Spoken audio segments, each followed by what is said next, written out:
Is Chime only for U.S. citizens? Yo, what's up, everyone? Let's talk about Chime. You've probably heard the buzz about this online bank, no fees, early direct deposit, and all that good stuff. But here's the burning question: is Chime exclusively for U.S. citizens? Let's dive in. Now, I know what you're thinking.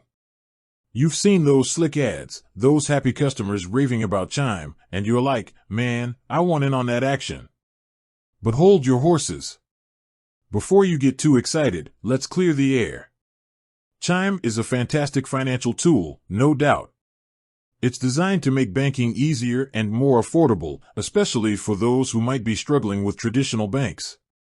But here's the deal: to open a Chime account, you need to be a U.S. citizen or a legal resident of the United States. It's a requirement set in place by the company. So, if you're rocking that international passport and dreaming of a Chime account, I hate to break it to you, but it's currently not an option. But don't lose hope just yet. While Chime might be exclusive to the U.S. for now, the world of fintech is constantly evolving. New players are entering the market all the time, offering similar benefits and services to people around the globe. So, what can you do if you're not a U.S. citizen? Well, first, don't panic. There are plenty of other great financial options out there. Do some research, compare different banks or fintech companies in your country, and find one that suits your needs.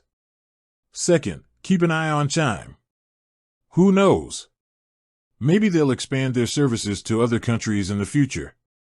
It's always worth checking their website or social media for updates. Now, I know this isn't the answer you were hoping for, but it's important to be realistic.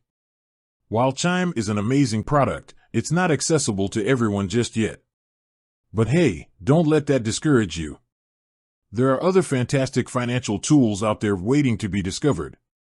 With that said, thanks for watching, and until next time, keep exploring your financial options.